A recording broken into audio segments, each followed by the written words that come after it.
የሩሲያ ጀነራሎች ግድያ ቀጥሏል።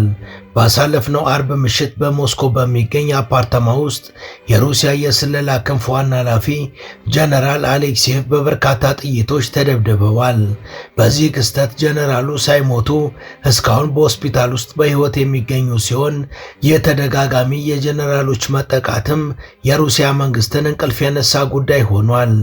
ይህን የግድያ ሙከራ የፈጸመው ግለሰብ በተባበሩት አረብ ኤሚሬትስ በቁጥጥር ስር ውሏል። ይህን ተከትሎ የሩሲያው መሪ ቭላዲሚር ፑቲን የተባበሩት አረብ ኤሚሬትስ አቻቸውን መሐመድ ቢን ዛይድ አልናንያን ላሳዩት አጋርነት እናመሰግናለን ብለዋል። እውን የሩሲያ ጀነራሎች እስከ መቼ ነው መሰል ጥቃቶችን የሚያስተናግዱት? ሩሲያ ስለዚህ ጉዳይ እንዴት እልባት አጣችለት የሚለውም የበርካቶች ጥያቄ ነው። Top-ranking Russian general linked to the Salisbury poisonings back in 2018 has been shot several times and wounded in Moscow. Lieutenant General Vladimir Alexiev was rushed to hospital this morning after an attack in a residential apartment block on the northwestern outskirts of the city. ሰላም ጤና ይስጥልን። በመላው ዓለም የምትገኙ ውድ የመሿለኪያ ቤተሰቦች በዛሬው መሰናዷችን ባሳለፍነው አርብ ከባድ ጥቃት ስለተፈጸመባቸው የሩሲያ ጀነራልና የሩሲያ ጀነራሎች ከቅርብ ጊዜ ወዲህ በተደጋጋሚ የጥቃት ሰለባ የመሆናቸውን ጉዳይ እንደሚከተለው እናወጋችኋለን።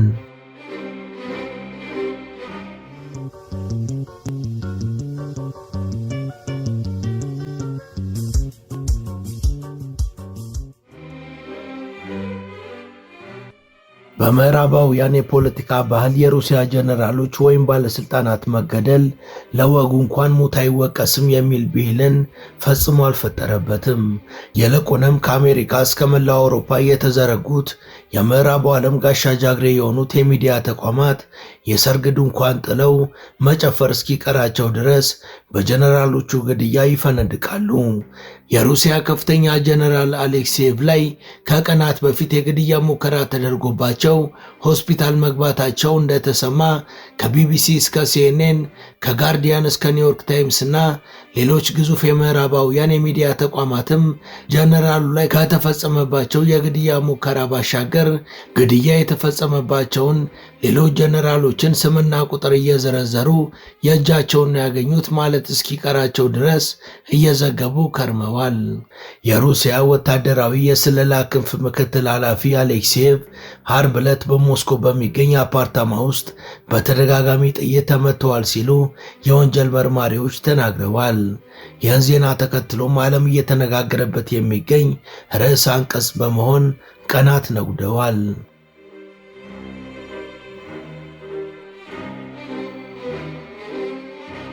አሌክሴቭ የ64 ዓመት አዛውንት ሲሆኑ በልዩ ልዩ ተልእኮዎች የተሳካ ስራን ከመስራታቸው የተነሳ በፕሬዝዳንት ቭላዲሚር ፑቲን የሩሲያ የጀግና ሽልማት የተሰጣቸው ናቸው።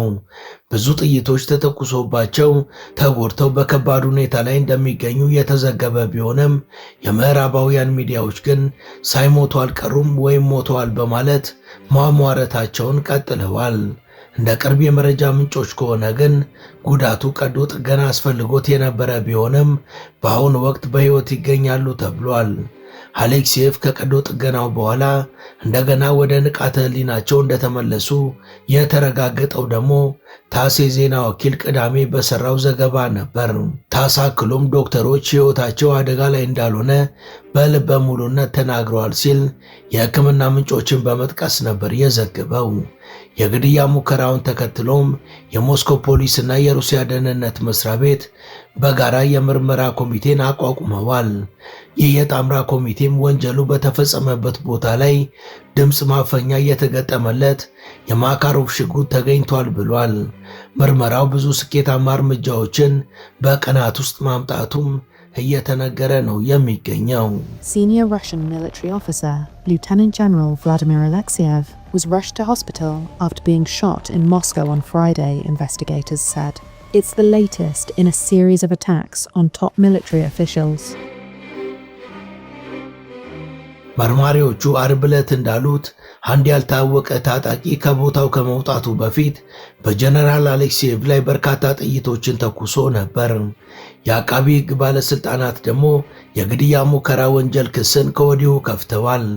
የሩሲያ የውጭ ጉዳይ ሚኒስቴር ሰርጌይ ላቭሮቭ ዩክሬን ከግድያው ጀርባ እንደምትገኝ ከሰው ይህም በቅርቡ የታቀደውን የሰላም ድርድር ለማበላሸት ታስቦ የተዘጋጀ ነው ብለዋል። ከኪየቭ የወጡ ምንጮች ደግሞ ዩክሬን በጥቃቱ ውስጥ እንዳልተሳተፈች ያስተባበሉ ነበሩ። በ2022 የዩክሬን ወረራ ከጀመረበት ጊዜ ጀምሮ የዩክሬን ወታደራዊ መረጃ ቢሮ በርካታ ከፍተኛ የሩሲያ መኮንኖችን ስለመግደሉ ኃላፊነቱን ወስዷል። ባለፈው ዓመት ከአሌክሲየቭ ጋር ተመሳሳይ ማዕረግ ያላቸው ሌሎች 3 ባለስልጣናትም በሞስኮ ወይም በአቅራቢያው ተገለው እንደነበረና ለዚህም ኃላፊነቱን ኪየቭ እንደወሰደች የሚታወስ ነው። ብቃት ያላቸው አቃቤ ሕጎች የተሳተፉበት የግድያ ሙከራ የወንጀል ምርመራ መዝገብ ክስተቱን በጥልቅ እንዲመረመር አድርጎ አመርቂ ውጤትን አግኝቶበታል። በዚህም የሞስኮ አቃቢ ሕግ ቢሮ የወንጀል ክስ ከፍቶ በመጀመሪያ 2 በኋላም በተጨማሪ 2 በአጠቃላይ 4 ተጠርጣሪዎችን ለይቶ ጥፋተኛ የሆኑትን ለመፈለግ ጥረት አድርጓል። ፍለጋውን በከፍተኛ ደረጃ የተሳካ ነበር ተብሏል።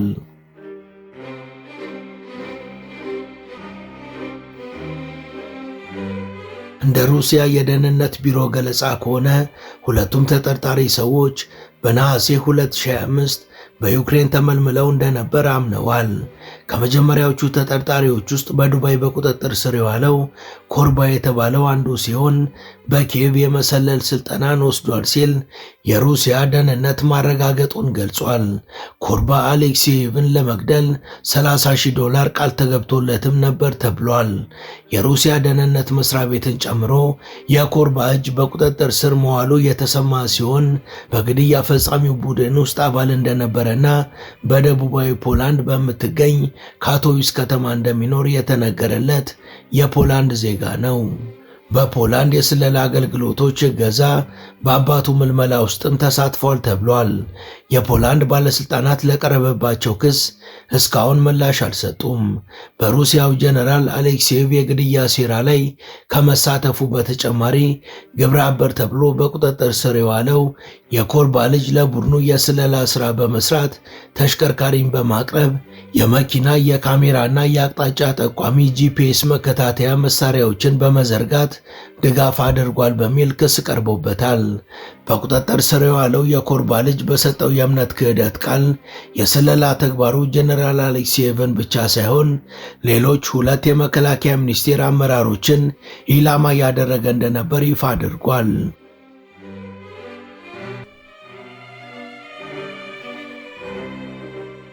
በግድያ ሙከራ ውስጥ ተሳትፋለች ተብላ የተጠረጠረችው 3ኛ ሰው ደግሞ ዚናይዳ ሴሬብሪቲስካ የተባለች ሲሆን ወደ ዩክሬን ሸሽታ እንደነበርም ተነግሯል።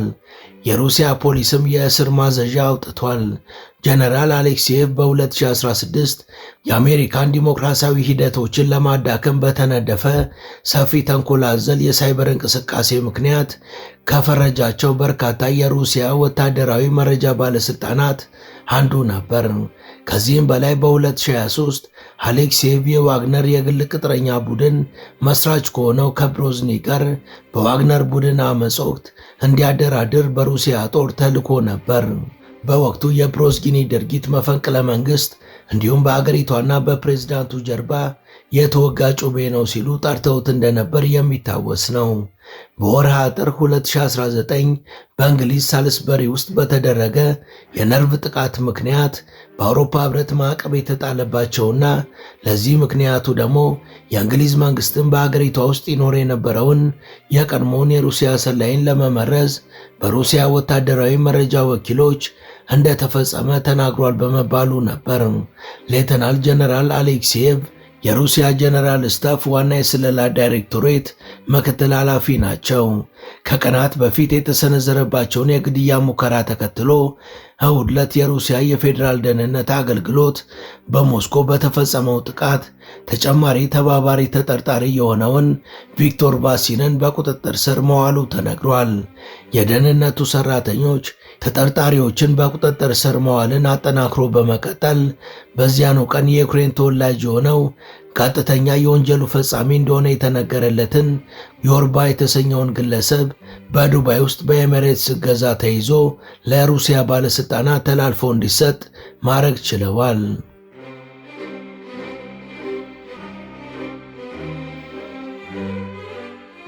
የግድያ ሙከራውን ተከትሎ የተቋቋመው የሩሲያ የምርመራ ኮሚቴ አርብ ጠዋት ባወጣው መግለጫ እንዳመለከተው ሌተናል ጀነራል ቭላዲሚር አሌክሲየቭ በሰሜናዊ ሞስኮ በሚገኝ አፓርታማ ውስጥ አንድ ተጠርጣሪ ከኋላ በጥይት በተደጋጋሚ ከተኮሰባቸው በኋላ ሆስፒታል ገብተዋል ሲል አሳውቋል። መርማሪዎች የሞስኮ አፓርትመንት ሕንፃን በበር የተሸፈነ ግቢ ውስጥ ለምርመራ ሲቃኙ የሩሲያ ቲቪ አሳይቷል። በዩክሬን የተወለዱት ጀነራል አሌክሲየቭ ለ2022 ወረራ የክሬምሊንን መረጃ ከሰጡ ከፍተኛ የሩሲያ ወታደራዊ መኮንኖች አንዱ ነበሩ። እንዲሁም ሚስተር ፕሮግዚኒ በ2023 ለአጭር ጊዜ የቆየ አመፅ ባካሄዱበት ወቅት ከሩሲያ የግል ወታደራዊ ኮንትራክተር ከዋግነር ኃላፊ ከየግኔፍ ፕሮዝኒ ጋር ድርድር አድርገው ነበር። ጀነራል አሌክሲየቭም 2 ጊዜ የአሜሪካ ማዕቀቦች ኢላማ ሆነዋል። በመጀመሪያ በ2016 የአሜሪካ ምርጫ ጣልቃ በመግባት በኋላም ደግሞ በ2018 በሰርጌይ ስክሪፓል ላይ በኖቪቾክ የነርቭ ጥቃት ላይ በነበራቸው ሚና ምክንያት ነበር። ከዚህ ግድያ ከወራት በፊት የጀነራል ስታፍ የጦር ሰራዊት ማሰልጠኛ ዳይሬክቶሬት ኃላፊ የነበሩት አድሚራል ኢጎ በመኪና ውስጥ በተጣለ ቦምብ ተገለው እንደነበር ይታወቃል። በወቅቱ ሁለቱ ተፋላሚ ሀገራት የጦርነት ማቆም ውይይቶች ላይ እንደነበሩ ይታወሳል።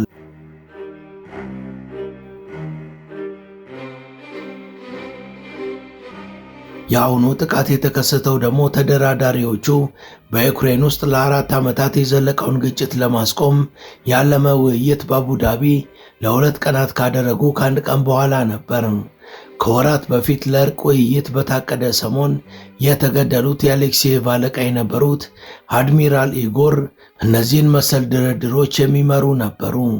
ከዚሁ ጋር በተያያዘ በዩክሬንና ሩሲያ መካከል ያለውን ጦርነት ለማስቆም ንግግር በታቀደበት ወቅት ሰሞነኛው የጀነራል አሌክሲየቭ የግድያ ሙከራ ዩክሬን ጦርነቱን በንግግር እንዲቆም እንደማትፈልግ ያመላከተ ነው ተብሏል።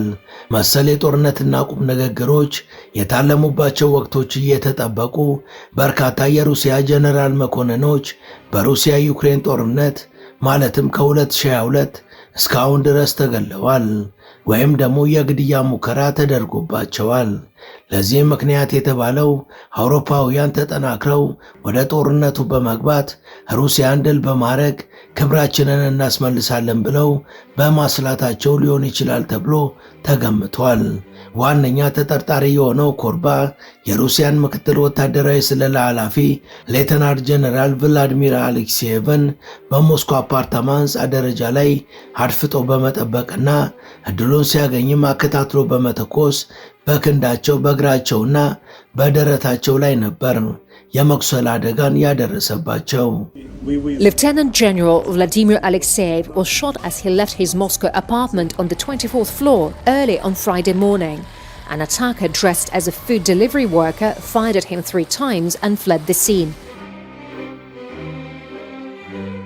የሩሲያ ዋና የስለላና የደህንነት ኤጀንሲ ኤፍኤስቢ እንደዘገበው ከሆነ ኮርባ በዱባይ ከተባበሩት አረብ ኤሚሬትስ አጋሮች እርዳታ ጋር በተያያዘ ታስሯል።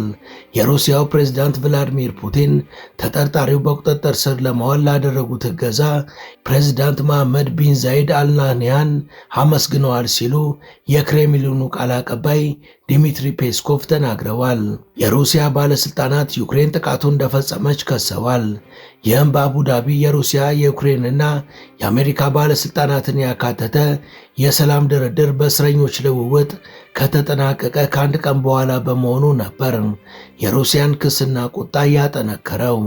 የሩሲያ የውጭ ጉዳይ ሚኒስቴር ሰርጌይ ላቭሮቭ የግድያ ሙከራውን የዩክሬን የሽብር ተግባር ሲሉ ጠርተውታል። እነዚያን ውይይቶች ለማዳከም ያለመ መሆኑንም አስምረው ገልጸዋል።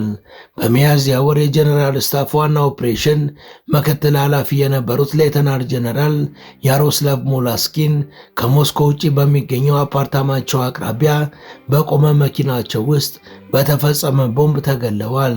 የሞስካሊክ ግድያ ከተፈጸመ በኋላ የዩክሬኑ ፕሬዝዳንት ቭላዲሚር ዜሌንስኪ ስለ ከፍተኛ የሩሲያ የሚሊተሪ ባለስልጣናት መገደል ገለጻ እንደተደረገላቸውና የሞስካሊክን ስም ሳይጠቅሱ ፍትህ መምጣቱ የማይቀር ነው ሲሉ መናገራቸውን አስታውሰዋል።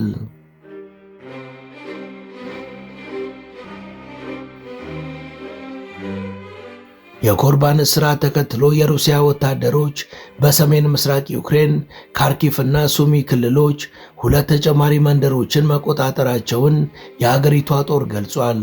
ይህም ለክሬምሊን በሰላም ድርድር ወቅት ጥቅምን ለማስጠበቅ ትልቅ ብልጫ እንደሚሰጥ ተስፋ በማድረግ ዘግይቶ የነበረውን የወታደሩን እንቅስቃሴ አጠናክሮ እንዲቀጥል አድርጎታል ተብሏል።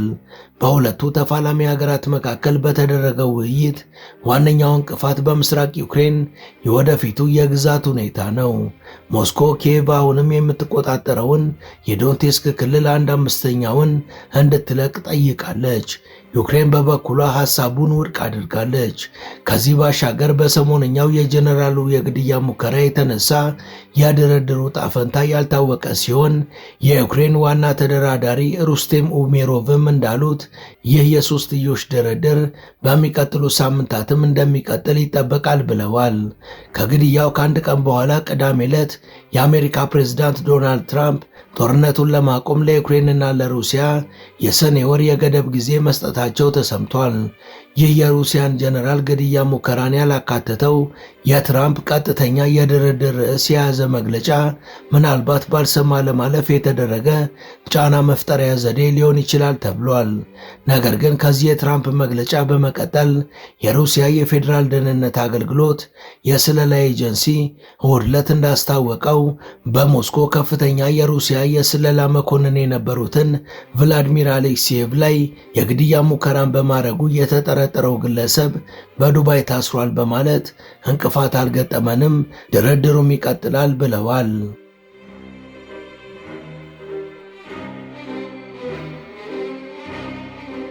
ኮመርሳት የተሰኘው የሩሲያ ጋዜጣ ቅዳሜ ዕለት ለምርመራው ቅርብ የሆነ ምንጭን ጠቅሶ እንደዘገበው በግድያ ሙከራ ውስጥ 2 ተጠርጣሪዎች በቅርብ ምርመራ ይደረግባቸዋል ተብሏል። ቀጥሎም ክስ ይመሰረትባቸዋል የሚል ጽሑፍን አጋርቷል። ፑቲን ዋናው ተጠርጣሪ በዱባይ ውስጥ በቁጥጥር ስር መዋሉን ተከትሎ ወደ አቡዳቢ ስልክ ደውለዋል። ከሞስኮ በተሰጠው መግለጫ መሰረት የስልክ ንግግሩ የተካሄደው ቅዳሜ ምሽት ላይ ነው። ፑቲን ሼህ መሐመድን በሁለቱ ሀገራት የደህንነት ኤጀንሲዎች መካከል ውጤታማ ትብብር በመረጋገጡና በጀነራል ቭላዲሚር አሌክሲየቭ ላይ በተደረገው የግድያ ሙከራ ዋና ተጠርጣሪውን ለመያዝ በተባበሩት አረብ ኤሚሬትስ በኩል ላደረጉት እገዛ ምስጋናቸውን ገልጸዋል።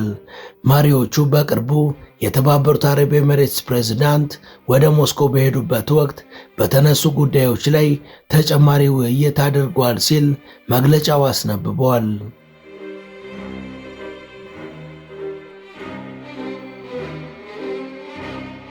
ወደ ቻናላችን ቤተሰቦች ለዛሬ ያሰናዳንላችሁ ይህን ይመስል ነበር። እስከ ዝግጅታችን ፍጻሜ አብራችሁን ስለነበራችሁ ከልብ እናመሰግናለን። በቀጣይ ቢሰሩ የምትሏቸውን ርዕሰ ጉዳዮች ብትጠቁሙን ደስ ብሎን እንቀበላለን። ቻናላችንን ሰብስክራይብ ማድረግ፣ የደውል ምልክቱን መጫንና ላይክ ማድረግ አትዘንጉ እያልን ለዛሬ በዚሁ ተሰናበትን። መልካም ጊዜ።